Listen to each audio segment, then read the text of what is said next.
Ekam, one. Adarsha, in a mirror. Chakshushoha, by the eyes. Vidha bhutam, existing as two. Avekshyata, sees. Yat tatha, similarly. Eva, certainly. Antaram, difference. Avayo, between ourselves. Translation by His Divine Grace Srila Prabhupada. As a person sees the reflection of his body in a mirror to be one with himself and not different, whereas others actually see two bodies. So in our material condition, in which the living being is affected and yet not affected, there is a difference between God and the living entity. Read the translation again. As a person sees a reflection of his body in a mirror to be one with himself and not different, whereas others actually see two bodies. So in a material condition in which the living being is affected and yet not affected, there is a difference between God and the living entity. Purport by His Divine Grace Srila Prabhupada. Being affected by the conditioning of matter, Mayavadi philosophers cannot see the difference between the Supreme Lord and the living entity. When the sun is affected in a pot of water, when the sun is reflected in a pot of water, the sun knows that there is no difference between himself and the reflected sun in the water.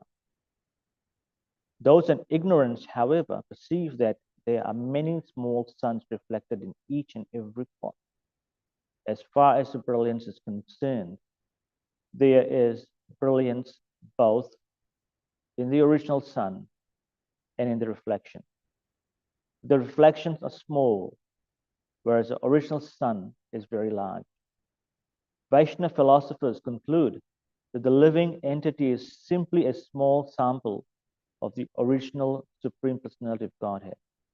Qualitatively, God and the living entities are one, but quantitatively, the living entities are small fragments of the Supreme Personality of Godhead. The Supreme Lord is full, powerful, and opulent. In the previous verse, the Lord says, "My dear friend, you and I are not different." This non-difference refers to qualitative oneness, for it was not necessary for the Paramatma, the Supreme Personality, to remind the conditioned soul that he is not one in quantity. The self-realized soul never thinks that he and the Supreme Personality of Godhead are one in every respect. Although he and the Supreme Personality of Godhead are one in quality, the living entity is prone to forget his spiritual identity, whereas the Supreme Personality never forgets. This is the difference between lipta and alipta. The Supreme Personality of Godhead is eternally alipta, uncontaminated by the external energy. The conditioned soul, however, being in contact with the material nature, forgets his real identity. Therefore, when he sees himself in the conditioned state, he identifies himself with the body. For the Supreme Personality of Godhead, however, there is no difference between the body and the soul. He is completely soul. He has no material body. Although the super soul, Paramatma, and the living soul are both within the body, the super soul is devoid of designation, whereas the conditioned soul is designated by his particular type of body. The super soul is called Antaryami, and he is extensive. This is confirmed in Bhagavad Gita 18.3. Kshetragyam chapimam vidhi sarva kshetreshu bharata. O son of Bharat, you should understand that I am alone. I'm also the knower of all bodies. You should understand that I am also the knower in all bodies. The super soul is present in everyone's body, whereas the individual soul is conditioned in one particular type of body. The individual soul cannot understand what is taking place in another's body, but the super soul knows very well what is happening in all bodies. In other words, the super soul is always present in his full spiritual position, whereas the individual soul is prone to forget himself, nor is the individual soul present everywhere. Generally, in his conditioned state, the individual soul cannot understand his relationship with the super soul. But sometimes, when he is free from all conditional existence, he can see the real difference between the super soul and himself. When the super soul tells the conditioned soul, you and I are one and the same, it is to remind the conditioned soul of its spiritual identity as being qualitatively one. In the third canto of Srimad Bhagavatam, chapter 28, verse 40, it is said, Yathol mukhad vispulingad dhumad vapisva sambhavat apyatma apyat venabhi patad yathagni prithag ulmukat. Fire has different features. There's flame, the sparks, and the smoke. Although these are one in quality, there's still a difference between the fire, the flame, and the spark, and the smoke. The living entity becomes conditioned, but the Supreme Personality of Godhead is different from because it does not become conditioned in any point.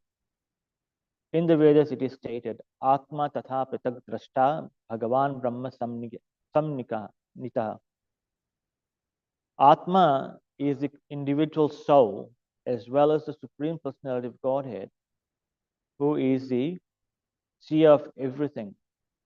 Although both are spiritual, although both are spirit, there's always a difference.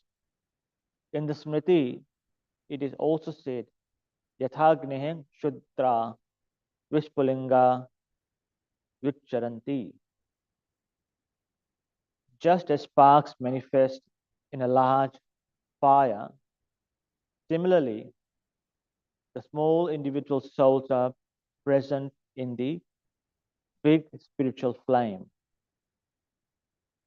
In Bhagavad Gita, chapter 9, verse 4, Lord Krishna says, Matsthani sarva bhutani na chaham tvesha avastitaha.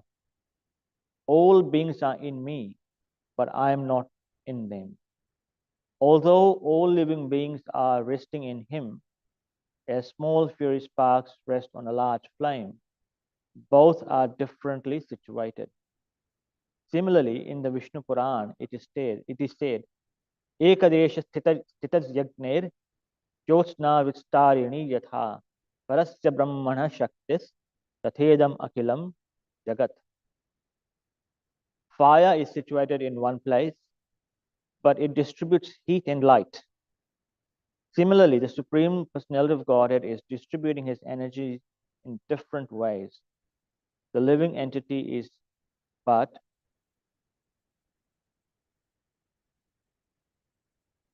the living entity is one of these energies, marginal energy.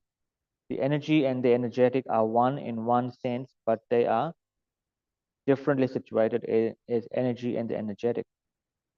Similarly, the Satchidananda form confirmed in Brahma Samhita, Ishvara Paramah Krishna Satchidananda Vigraha, is different from that of the living entity in both his conditioned and liberated states.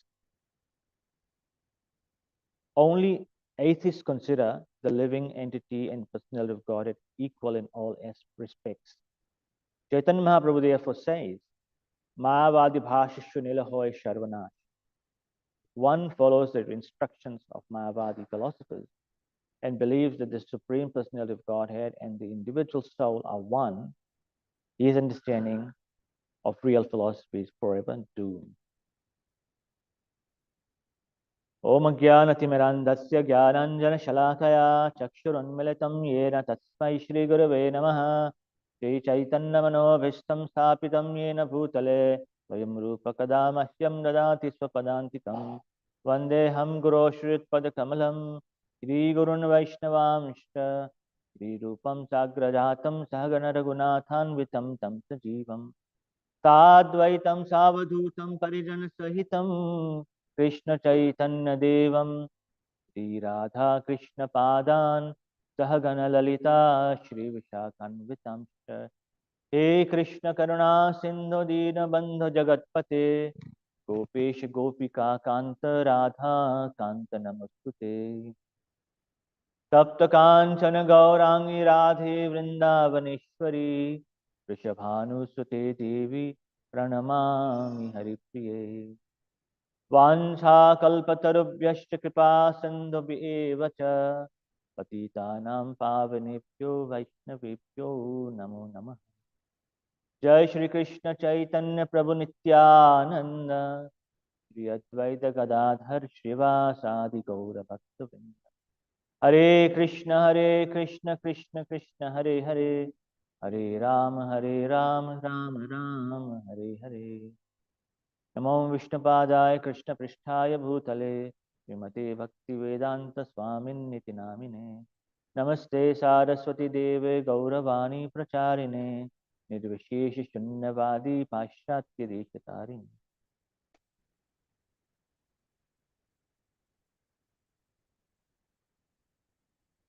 It's a very nice purport here. I'll read the translation again. As a person sees a reflection of his body in a mirror to be one with himself and not different, whereas others actually see the two bodies. So in our material condition, in which the living being is affected and yet not affected, there's a very difference between God and the living entity. So when we see ourselves in the mirror, we see ourselves, right? But then if you look, you also sometimes would notice that when cats or other animals look at the mirror, they think that other person on the other in the mirror is different, and then start, trying to figure out who is that person. It's interesting when they do that, because they think that it's totally different person, but they don't realize that it's their skin themselves.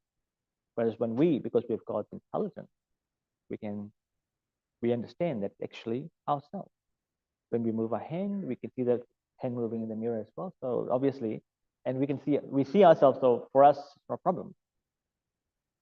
But a lot of times, people actually misunderstand, and this is very common these days, that the living entity or us, we are all one. We are all God. This is a philosophy generally everywhere. I mean, you see this Mayavad philosophy in many religions today and these days. I mean, the Abrahamic religions, they know there's God, but they do not know how the God looks like. All they know is God, he has a name. He's got, he can hear prayers. He can get angry, and so forth. But they do not know what that God looks like. Whereas we know from our scriptures that Krishna is Supreme Personality of Godhead, and he's got a transcendental spiritual form, Satchidananda Vigraha, and he's got a body. When we say, we always recite this phrase, Angani yasya sakalendriya vrittimanti pashyanti panti, that verse, right? We every day sing that. What does it mean? That means Krishna's body is transcendental, is spiritual, and any part of his body can do any function. Now, when we can only see from our eyes, we can only hear from our ears, we can only smell from our nose, we can only use a hand for certain things. But Krishna's body is transcendental, can do anything. So when we offer bhoga to the Lord, we don't expect him to physically come and take it. Of course, there can be situations where the Lord personally can appear. If you have the devotion, the Lord can come appear. But when we offer to the Lord, we have this understanding. The Lord, simply by seeing it, accepts it. Reminds me of a story of this devotee in South India. He used to serve a deity at the temple, and every day he would offer bhoga, and then after the bhoga, prasada would take him to his house, and then they would honor the prasada. One day he had to go to a nearby village, so he might be away for a couple of days. So he instructed a small, maybe 4 or 5-year-old boy, "My dear son, I'm going to be away. Can you please offer the bhoga? And then whatever is left, you bring it and then honor the prasadam." So he was understanding that the Lord will come and take it, like physically come and have the prasadam, a bhoga. So because of his innocence, right, he went and he offered the Lord bhoga, and the Lord would not appear, would not come and eat. And he said, "My dear Lord, you have to come and eat. If you don't eat, my dad will tell me what have I done. I have not offered you anything." And he was crying, started crying. Then the Lord, out of his mercy, knowing the innocence of this small boy, he physically appeared. He appeared and started eating everything. And then he would leave small portions of the prasadam, and then the boy would take it inside for everyone, for his family to have prasadam. And when he took it back with plate, his mother said, "Where's all this? Krishna's eaten it." I said, doesn't make sense. I can't believe it. But he thought maybe he may have eaten it himself. He thought he may have eaten it himself. So he said she didn't really make a big fuss about it. And this continued for a couple of days. He would offer everything, and the Krishna would personally appear, and he would honor. And one day, this happened, and the father came back from the village, and he said, "Okay, where's the prasadam? I want to have the prasadam." He said, "There's no prasadam. There's like small portions of it." "What do you mean?" He said, "Krishna ate everything, has eaten everything." He said, it can't be. I mean, I've been offering every day, and Krishna's not coming, and how come you offering it, and Krishna's physically coming and having it? And so he started beating him. "You're lying. You know, since when you started lying?" And boy started crying. He said, "No, that's the thing. You come and see." So, okay, he said, "Okay, you take the offering, and then I'll see." So he hid behind the curtain, and he wanted to see. And Krishna came physically, was eating it. I think he was eating kheer or something like that. And because the father jumped out and held Krishna's hand, that kheer actually fell on his body, and that part got a little burned because it was hot kheer. And first of all, the father was full of joy, and at the same time crying, that the Lord has personally appeared. But at the same time, remorseful of the fact that he's hurt the Lord by getting the hot kheer burning himself. And since then, the Lord said, because this innocent boy had so much devotion, he had no deceiving nature. He was very innocent. No cruelty, nothing against him. So he actually, when he offered prayers, I personally appeared because I cared for him. So if we have the similar type of attitude, we have no calm, krodh, lobh, moh, all these negative things in ourselves, and we offer praise, the Lord can personally appear. The Lord can appear, But we all understand from the scriptures and what Acharyas explained, the Supreme Lord has a transcendental body. But these days, particularly if you in the Hindu culture, we see that this philosophy of um, that God has no form, and after death we will become one with God. This is general philosophy here. I mean, I'm sure if you go out preaching, you'll be hear this. A lot of Hindus say this because they are understanding that all forms of God are one. Just you can worship any form of God, and they all lead you to the same path, which is ultimately to the impersonal form of God. Thus, actually, philosophy is deep rooted within the Hindu culture these days, because simply of the fact that Shankaracharya, Adi Shankaracharya, when he came, he appeared to preach this Mayavad philosophy. And he came for a particular reason. And that philosophy was only valid for that time, for that required for that time. So when we had Buddhism flourishing in India, Buddhism and Jain religion was flourishing like anything. It was pretty much all across India. And the Lord instructed Lord Shiva to go and hide his identity, his form, and preach this Mayavad philosophy, which was to deceive the atheists, the demons. You know? And Lord Shiva, being a topmost Vaishnava, and how do you feel a Vaishnava would feel hiding the Lord's spiritual form? But he had to do it because he was instructed by the Lord to do it, because it was necessary at that time, more so to deceive the atheists and to kick out Buddhists out of India. That was his big task. And because the Buddhists has rejected the Vedas, there's no Vedic scriptures whatsoever being followed in India, that continent. There were pockets of course, we had Shri and other sampradayas still around small, but they were small. Whereas Buddhism has basically flourished like anything, and they had taken over most of the temples, like Badrinath temple, even Jagannath temple, I heard, that they took over at one point. And they said, this is our, whatever they call it, you know, they said it's our God. This is not Krishna, this is no Hindu, this is ours.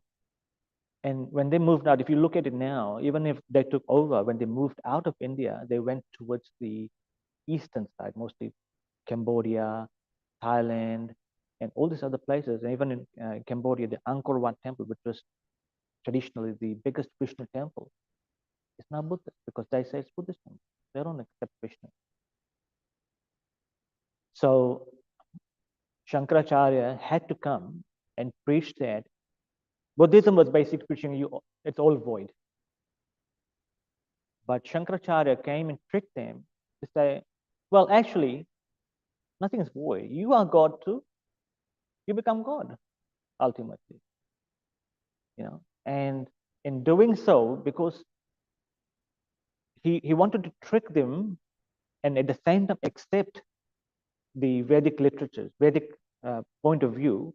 So he spoke from the Vedas, but at the same time spoke Mayavad philosophy just to attract them at that time, to be able to accept his philosophy and convert to following Vedic scriptures. And during his entire journey, Shankaracharya took sannyas at the age of 5. He actually was one to take sannyas, but mother would not allow. So he went out in the river to swim, to have bath. And at that time, he, through his own potency, he manifested this crocodile. And the crocodile came and grabbed his leg. And he started yelling out to his mother, my mother, you know, the crocodile has now got hold of my leg. He's going to bite me. He can only release my leg only after you give me the permission to take sannyas. Because the mother saw his son in danger, he said, yes, I approve your sannyas, you taking sannyas. And the moment she said yes, the crocodile disappeared, left and disappeared. But the mother said one condition: whenever I call you, you must appear. Whenever I think of you and I want you, you got to be there in front of me. So Shankaracharya, in his entire life, he traveled across the different, all parts of India, the greater India at that time, and he basically debated with all these Buddhists and converted them and all of them. And one of the greatest one was Mandan Mishra, who was, I think, in Jagannath at that time. Mandan Mishra. And Shankaracharya, through that, he actually took over the temples which were taken over by the Buddhists. Even Rath Yatra in Jagannath Puri was stopped for some time because of the Buddhists capturing the temple. They said, no, this is ours. And all this, everything was stopped. And when Shankaracharya's one of his disciples, something, he actually challenged the Buddhists after the debate, then they surrendered that the whole temple. And thereafter, the Rath Yatra started. But because the Buddhists have got hold of the Jagannath Puri temple, people today have the understanding that it was a Buddhist temple. And in Bengal, you might have heard of Vivekananda. Vivekananda, in his work, he said that actually it was a Buddhist temple. But he doesn't know the full story. He actually knows whatever was up till Buddhist time. But Jagannath temple was never been a Buddhist temple. So, it was never been a Buddhist temple. It was right from the very beginning. It was Krishna, Balaram and Subhadra. Jai Shri Radha Hari Bhagwan ki. So, to be honest, in that aspect, we owe to Shankaracharya. Had Shankaracharya not established the Vedic literature, today India would be full of flourishing with Buddhism. So in that aspect, yes. And we have to understand that he came for a purpose, more to kick out Buddhism, simply for and bring in. And one of the ways he did it is by setting up Panchadeva Upasana. So what he did is at that time, there were Shaktas, there were Vaishnavas, there were Shaivites, and there were Ganapatyas, and there were Saudis. The 5 devas who people used to worship. So in Maharashtra, people will worship Ganapati, Ganesh. In Bengal, they worship Kali or Durga, so the Shaktas. In certain parts, in Ayodhya and Vrindavan, they are Vaishnavas, and so forth. So to kick out Buddhism, he had to bring up a philosophy that would unite all these followers into one. And so he brought in and said, you worship Vishnu, you worship Shiva, you worship Durga, or you worship Ganapati, or you worship Surya. They are the same. They're medium. They're all mediums to the same impersonal form of God. But he did that for that reason, because he wanted to bring up a unity, and by uniting them to kick out whole of Buddhism. That was the reason behind it, you know. But in his work, actually, he was internal. He was Vaishnava. I mean, of course, Lord Shiva is a Vaishnava, you know. So we must understand that he was a Vaishnava, and he wrote so many wonderful prayers. He composed so many prayers like Jagannath Ashtakam. It was written by Shankaracharya. Kadachit Kalindi. That was written by Shankaracharya, and Lord Chaitanya spoke that, recited that stotra. And he wrote Krishnashtakam. Bhaje Vrajaykamandanam Samasta Papa Khandanam. That was written by Shankaracharya. And that Ashtakam, he actually glorifies the Supreme Person of Godhead with got a beautiful form and all his pastime. Lord Shiva had previously written a stotra called Krishna Stavaraj, Krishna Kripa Kataksh Stavaraj stotra, which is the sequel to Radha Kripa Kataksh Stavaraj. It again starts with Bhaje Vrajaykamandanam Samasta Papa Khandam, but it has some variations. It says Supiksha Gucha Mastakam, whereas Shankaracharya composed a similar thing, but his verses were slightly different orders. But Even Shankaracharya says that Narayana Paravyakta, Narayan is beyond this material manifestation. And in the end, he said, Bhaja Govindam, Govindam Bhaja Mudamate, Prapte Sannihite Marane, Nahi Dukrana, Nahi Rakshati Dukrana Karane. At the time of that, oh fool, just change the name of Govinda. At the time of death, there's no other name that will come to your rescue other than the name of Govinda. And in the same Charipat Panjika Stotra, because it's Bhaja Govinda is the whole stotra is called Charipat Panjika Stotra. And in that stotra, he has some wonderful instruction, that you must not get attracted to this body which is made of flesh and, saliva and everything, you must get beyond it. When you get old, your teeth will fall, you will be able to see nothing, hardly you'll be able to see anything, you won't be able to walk. By that time, you'll be able to can remember Govinda only? No. You should remember Govinda right from the early age. And in one verse, he says, Geyam Gita Nama Sahasram, Dhyayam Shripati Rupa Pajasram. He said, always recite Bhagavad Gita. Geyam Gita Nama Sahasram, always chant the holy names of Vishnu, the Sahasranam, Vishnu Sahasranam. And in he says, Dhyayam Shripati Rupa Majasram. Always meditate on the form of the husband of Shri. So in this way, he actually defeats his own philosophy of that the God has no form. He said that meditate on the form of Shri's husband, whose form is transcendental, beyond this manifestation, transcendental form. So if you look at it, he did great work. Of course, philosophically, we're not in line, but you have to understand, he did that for that purpose. At that time, it was necessary, but then there was a gap of 1,000 years because it took them about 1,000 years to get rid of all the Buddhists out of India. And then the Lord sent Ramanujacharya. Okay, now you go and now establish Vishnu Bhakti. And then Ramanujacharya came. He did condemn the philosophy of Shankaracharya. He didn't really agree with it. But his focus was more on spreading Krishna Bhakti, more Vishnu Bhakti, And so he went out and defeated and converted some of Shankaracharya philosophers as well. And then after Ramanujacharya came Madhvacharya. And Madhvacharya basically was fiercely attacked this Advaita philosophy of Shankaracharya. He was so fiercely attacked it. And he condemned those philosophers of Shankaracharya by preaching Dvaitavad, duality. And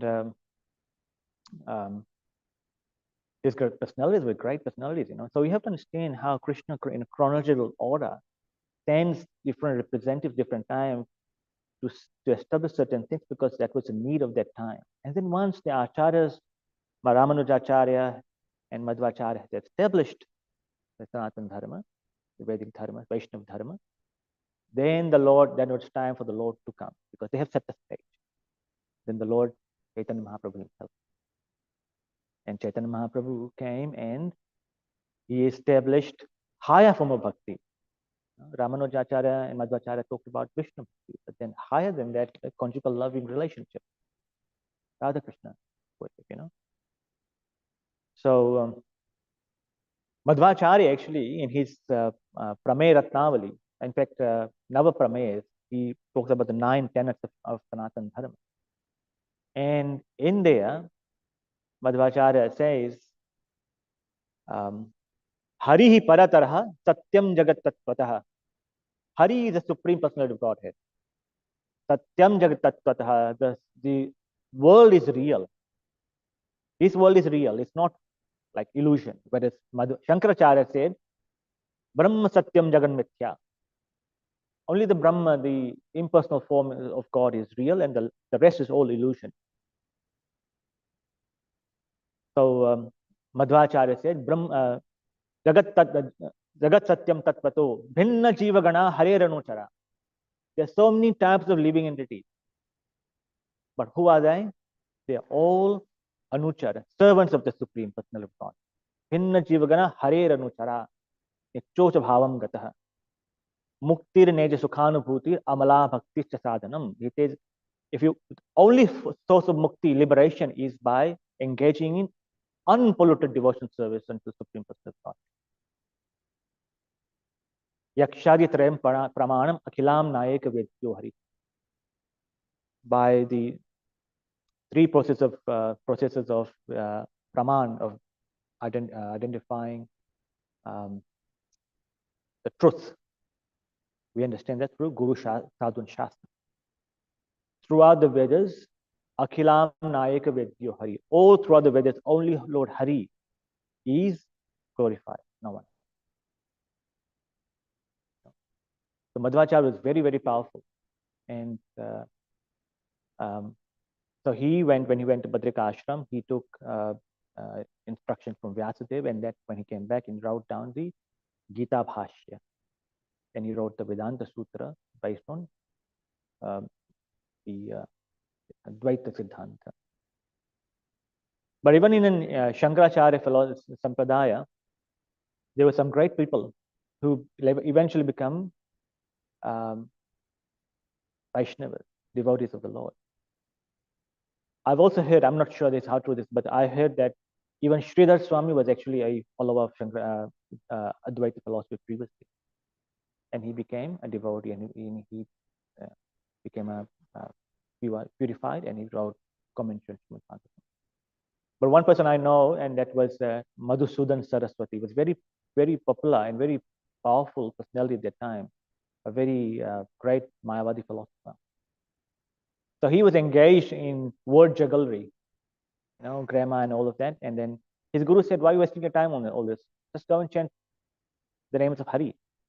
Go to Kashi and just chant, do one Purushara. One Purushara, I think, is about 15,000 times. I can't remember the amount, but just chant the name of Hari." So he went to Kashi and he was starting chanting the names of Hari, and he was expecting some miracle to happen. After he finished, he said, nothing has happened. He went to his guru. He said, I don't feel any difference. I can't see anything. What has happened? Like, there's no miracle, nothing. So his guru said, go and chant again, one Purushara. They went again and started chanting and chanting. And then again he came back to his guru, and the guru said, he said to his guru, I still don't feel any different. The guru said, go again and just chant. Just chant. Whether you feel anything or not, just chant. So he went third time and he's chanting the name of Krishna. And then after finished chanting, he still didn't feel anything. So he said, well, this is all waste of time. This japa and everything, just waste of time. Leave it. Then he saw on the streets and right in front of him somewhere further, on the banks of the Ghata, in the Ganges, he saw this Aghori, and his Aghori was actually had a lot of people around him, and he was producing things in the hand out of his will. And he started getting amazed. He said, wow, I want to have something like that. I want to be able to do something like that. And these guys, very, very popular. He's got a lot of followers. People are following him. That's real chamatkar, like miracle. So after all these people he had finished all his show and everything, this Aghori, all the people went. So he went to this Aghori and said, I want to be able to do what you're doing. So the Aghori said, well, it's simple. I've controlled a ghost, and whenever I invoke him, whatever I want, this ghost bring it for me. So I said, what I can do, I can give you the mantra. You sit down on the cremation ground and chant this mantra for the ghost. The ghost will be in your control. And once the ghost in your control, whatever you want, you invoke his mantra, whatever you want, he will bring it for you. So he said he did that. So Madhusudan Saraswati sat down on the cremation ground. He was chanting all night. And the next morning he said, he was trying to invoke the name, the ghost to bring him something. The ghost would not appear. So, so he went to this Aghori and said, "What's happening?" He said, "How is it, whatever you gave me is not working." So he said, "Okay, let me try. Let me check out what's happening." So he invoked the ghost, and he said, "What's happening? Why are you not coming for him in front of him?"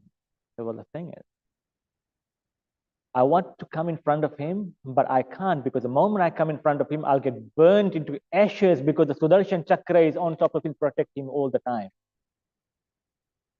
And when this Aghori told him that, Madhusudan Saraswati started crying. And he said, I thought I was expecting to these get miracles.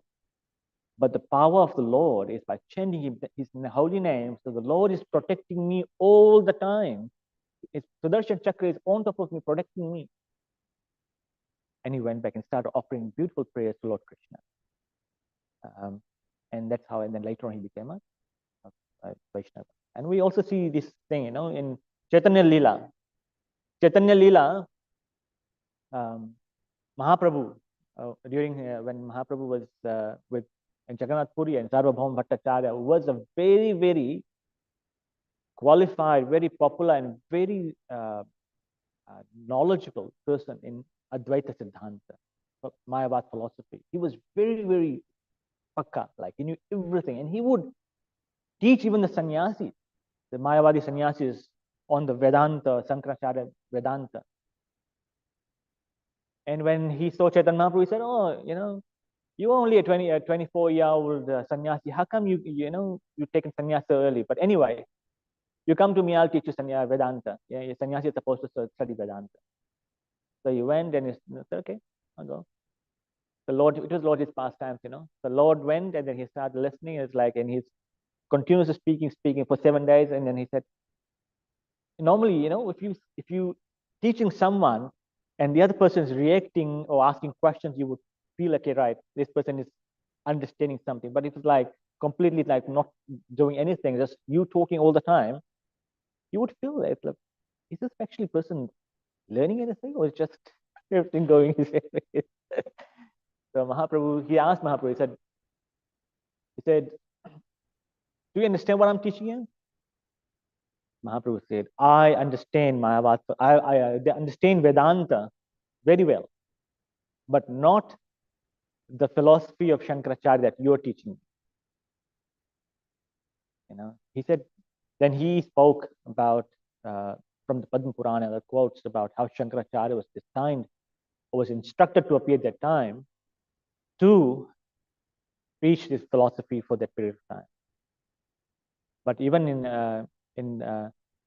in Chaitanya Charitamrita Adi Lila chapter 7 verse 11, I think it's verse 11, it says that Shankaracharya is not at fault. He did it on the instruction of the Lord. So we should not, have hatred or anything like that for Shankaracharya. Sometimes we do, like we see devotees sometimes say, "Oh, Shankaracharya, Mayavad." We should never hate him. Shankaracharya was instructed at the time to preach that philosophy because that was the need of the hour. But doesn't mean that we associate with Mayavadis. We should try to avoid associate with Mayavadis. Prabhupada, Mahaprabhu, everyone has mentioned that, suggested that, because one small association of improper association can destroy our bhakti. So we must be very careful. Yeah, I mean, it's good to learn what they teach so we can, when it comes to preaching, you can use that same philosophy to target them. But if we don't know some portions of what the philosophy is, then we cannot rebut that, For preaching purposes, it's good to know what they teach. They also taught, so Pancha Deva Upasana, which worship of 5 demigods, it's unfortunate that is crept in and still going on. And this practice has now become Smartha practice. This is more Smartha practice now. So those who don't know, they just, and then you have the Smartha Brahmins who actually preach the worship of these 5 devas. But in the good thing is at that time, Vaishnavas were not part of it. Vaishnavas always separate. So we had Vaishnavas still who did not get buy into philosophy of Shankaracharya. Those who were just somehow the other followers of Vishnu, so they got into it. But the Shankaracharya was tasked to do this, and that was the purpose behind it. And we should be very, very wary of associating with such people because, like I said, one small association with such people can actually, because association is very bad. If you associate with good people, with devotees, you become a devotee. If you associate with non-devotees, you become a non-devotee, right? So if you become associated with Mayavadis, you tend to buy into their philosophy, and then you start to become Mayavadi. Yeah. So we should not hate Mayavadis, but we should try to avoid. We should try to bring them closer to Krishna and give them the Vaishnava perspective. When we come across devotees, Mayavadis like that, who do not know them, just try to preach to them and make them devotees, possible, and like Chaitanya Mahaprabhu, during his time, he preached to Prakashanand Saraswati, and he converted all those 10,000 disciples of his, along with the sannyasi. So they became Vaishnavas. A wonderful pastime of Mahaprabhu. So in the Bhagavad Gita, we hear that the Lord says that out of the forms, personal, impersonal, personal is the best. Those who do not have knowledge, they worship my impersonal aspect of it. But those with knowledge, they will worship my form. So he said, for those whose minds are attached to the unmanifested, impersonal feature of the Supreme, advancement is very troublesome. To make progress to that discipline is always difficult for those who are embodied. And then in chapter 7, verse 24, I think it is.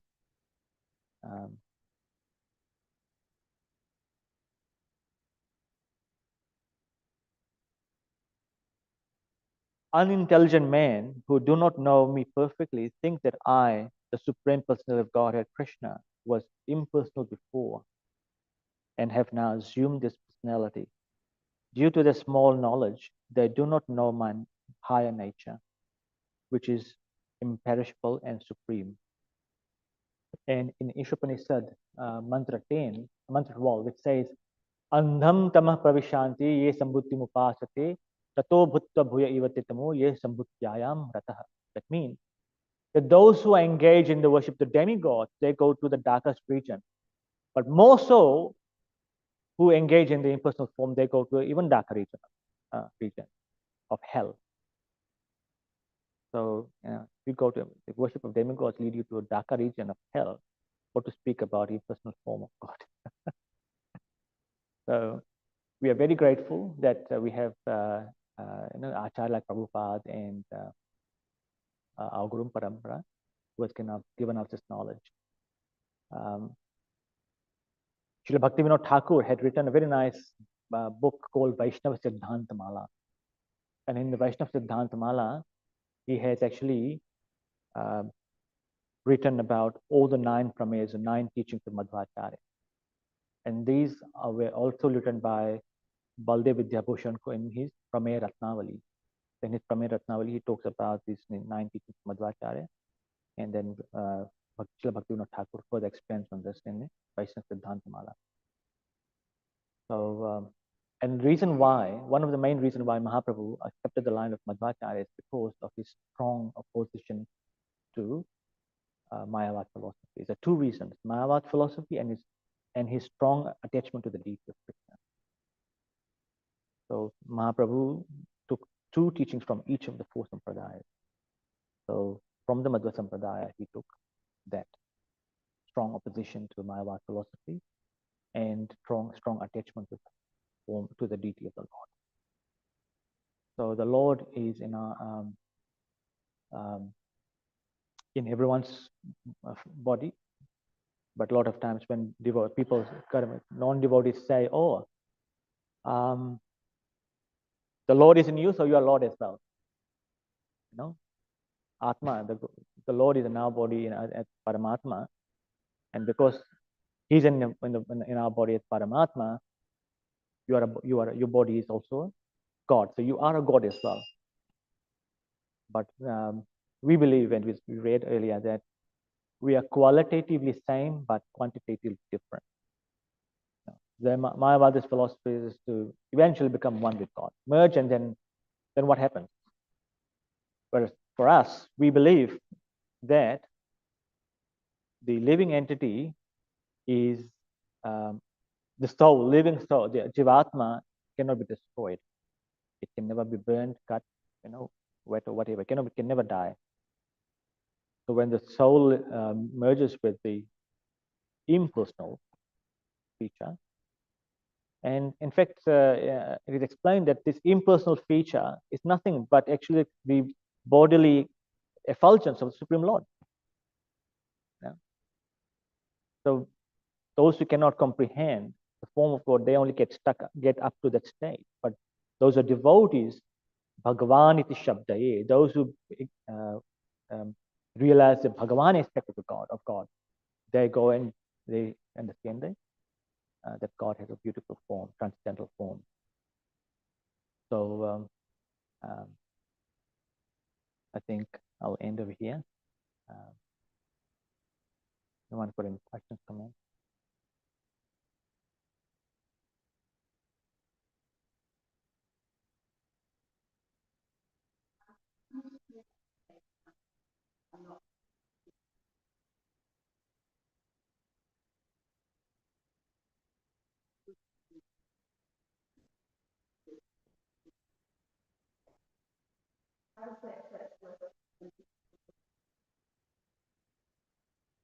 Well, good question actually.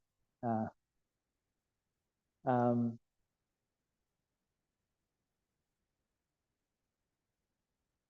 don't know. It's a tricky one. I mean, you want to add to that?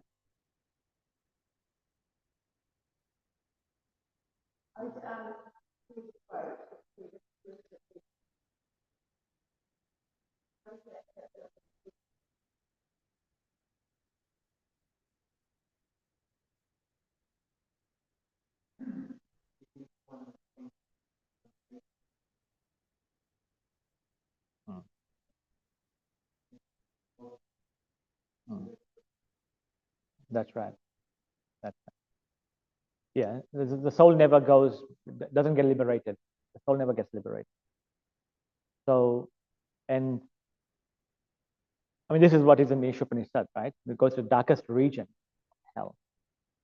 And in many scriptures, it talks about um, this whole impersonal feature, worshiping. It's very, very uh, not a very ideal thing. But because the other religions, if you look at the other Abrahamic religions, they basically have no understanding of who God is and how does it look like. Whereas we talk about God having a transcendental spiritual form. He's got multifarious energies, and he's got complexion. He's got wonderful pastime. You know? So those who develop taste for this form of form, they do not develop taste for any impersonal feature, because I've already noticed, right? For example, there was I heard the story. I don't know how true it is, but this is somewhere during the British Raj. There's this British officer, whatever. He went to one temple and he saw all the deities in there, right? Shiva, Durga, Kali, everything, Krishna, and everything. And Krishna was somewhere there, and everyone had some weapons in their hand, everything. And then he actually said, out of the Lord, I think Krishna, that person with the flute in his hand, is a supreme God. Then someone asked him why. He said, why did he? Well, because everyone's got weapons in their hand there to fight, and he is just relaxing, playing. his feud and everything and enjoy his pastime. Isn't that would be the nature of a pastime of a supreme person of God? It was nothing to worry about. Delegate everything to everyone and just enjoy. You know? So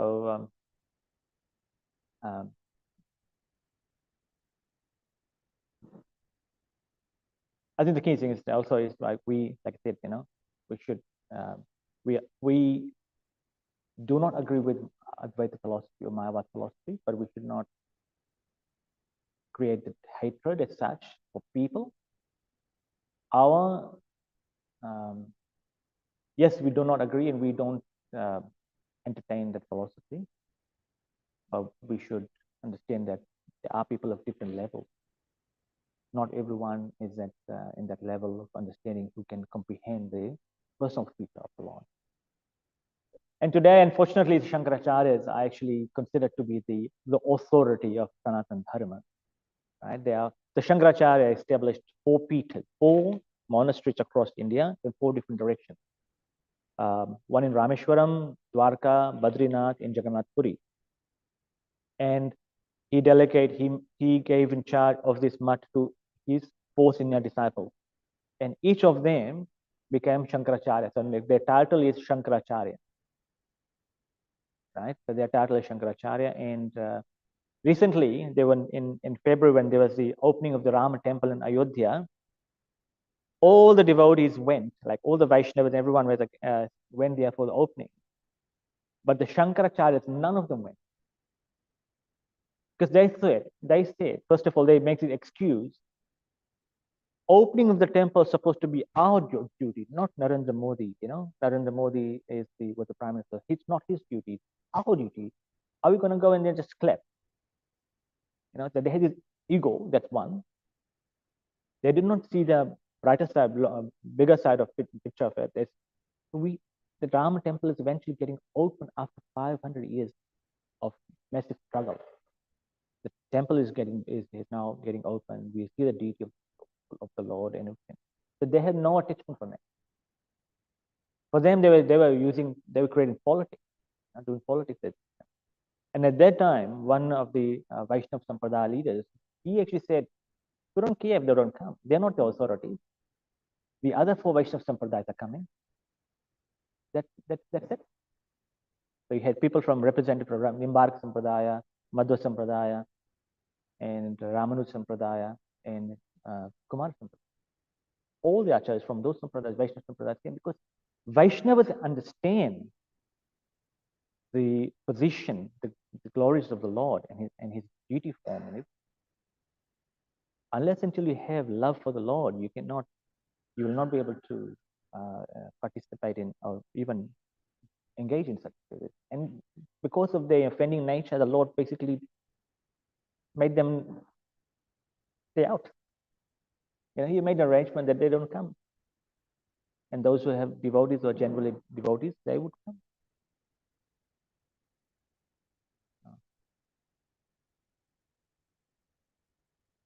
Thank you very much. Granth Raj Srimad Bhagavatam ki. All Krishna Prabhupada, Jai Shila Prabhupada ki.